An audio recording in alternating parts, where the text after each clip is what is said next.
Good afternoon, everybody. How y'all doing? Everybody doing okay? Amen. Amen. Hallelujah. Let me see that. Fish cheese, brother. God said. Jersey boy. Amen. Amen. Let me just say, I am thankful that my foundation is built on nothing less That's right. Jesus Christ and His righteousness. It is truly a blessing to serve first the Lord, and then whomever else He sends me to. I'm a big believer that Matthew 9:37 teaches us that the harvest is plentiful, but the laborers are few. And so my question to everyone, especially the guy in the mirror, is first, where has He called you to go, and are you going? And I think of it like Jeremiah 1:5 talks to us, it teaches us the fact that Jeremiah, before he was in his mother's womb, was going to be a prophet because he was hardwired to be a prophet. He wanted to do God's will. So when he came out, he said, okay, I'll be a prophet. We ought to be about the Father's business, from my perspective. And I'll tell you that when you find yourself about the Father's business, He'll take you to places you've never dreamed of going. It's like the Ephesians 3:20 and 21 manifesting itself completely. That He is able to do exceedingly abundantly above all that we ask or imagine. That has been my journey. He has taken me to places that you can't imagine going to. How many of y'all know that the journey never starts at the top? Can I get a witness? Hallelujah. Come on now. I don't get a witness, I'm going to take up an offering. So, on the side. All right. So, for me at least, God was able to take my mess and make it into a message. Hallelujah. So that one day I could be His messenger about how good He is. Not about how good I am. Because I'm just a poor boy from North Charleston, South Carolina. But the God I served, according to Galatians 3:29, adopted me into His family and gave me a right, an inheritance that I did not earn.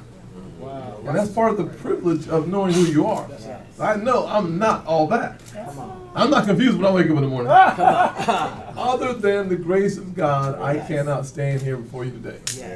Because when your parents divorce early in life, and you find yourself wandering in the wilderness from 7 until 14, things aren't going your way.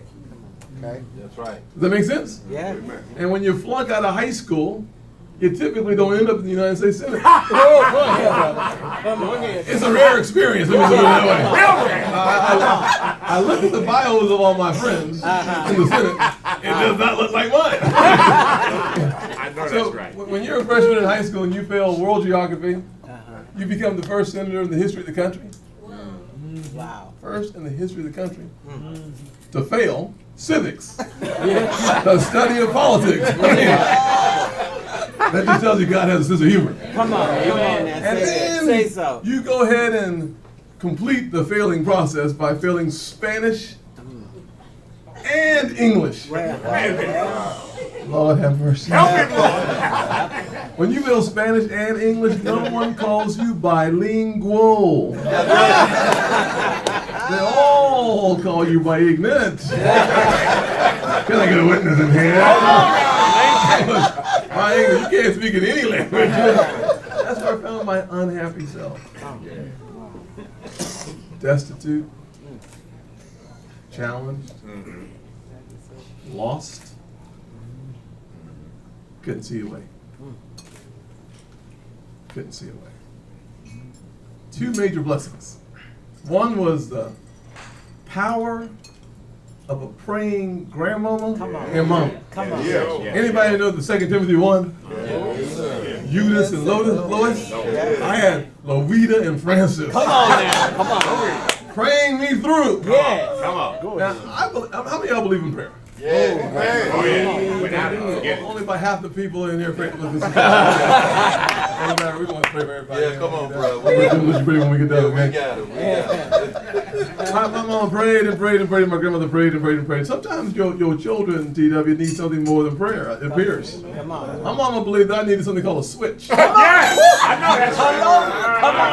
How many of y'all know what a switch is? Oh, For those of you who did not raise your hands, who are unaware of what a switch is, let me explain, not explain it, let me explain it to you. Come on. A switch is a southern apparatus of encouragement. That's the truth. A southern apparatus of encouragement. It is applied from your belt to your ankles. And when you flunk out of high school, your mama encourages you a lot. I had the wisdom of the ages. My brother here just talked about the psychology of the switch, which is a whole other sermon. I'm running out of time. I can't go there. I can't go there. The other blessing I had was meeting a humble servant of the Lord who ran a Chick-fil-A right next door to my movie theater. And he started telling me that all things were possible for you. Flunking out of high school, not the best decision. Going to summer school, good decision. Finishing on time, good decision. He said that God has something in store for you that if you would surrender yourself, something good might happen. But he said the first thing that has to happen is for you to take responsibility for yourself. Don't blame your daddy because he's not around. That's right. Do not blame your mother because she's working 16 hours a day as a nurse's aide, cleaning bedpans. Don't blame her. If you're not doing well in school, it's your fault. That's right. Look in the mirror and blame yourself, because if you are the problem, Come on. God has placed in you the promise. Come on. If you see the obstacle in the mirror, Come on. then the opportunity is in the same mirror. Tell it, bro. And I will tell you that through time, attention, and the blessings of the Lord, he took me from barely making it through the freshman year through summer school to earning a little football scholarship about 20 pounds ago. Not years, but pounds. That was funny than y'all laughing. Anyways, and setting me on a path where I could realize one of the two dreams I had. My first dream, of course, was playing professional football for the only team that matters, the Dallas Cowboys.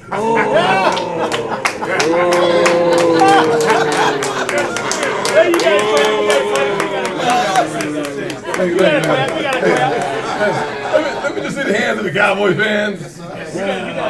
Y'all pray for everybody at your table. Pray for everybody at your table. Okay. Or one day becoming a businessman. Because I knew that growing up in poverty, most of us young boys want to take care of mama. And I thought the only way for a poor kid in my neighborhood to take care of mama was through sports or entertainment. I was wrong. My mentor taught me that I could be a business owner. Come on. And a business owner makes a profit. And with a profit, you can buy your mama a house, a Lexus, with a retractable, hard roof, convertible, and take care of you and your community at the same time. See, a part of my responsibility as a senator is to take my mess, make it a message, or, said differently, into my political agenda and be a messenger of hope and opportunity. And so I'll end with this. My legislative agenda is called the Opportunity Agenda. We focus on closing the gap between the haves and the have-nots. We focus on it by looking at what actually transforms communities and lives. We believe in the safety net, but we believe that education is the closest thing to magic in America.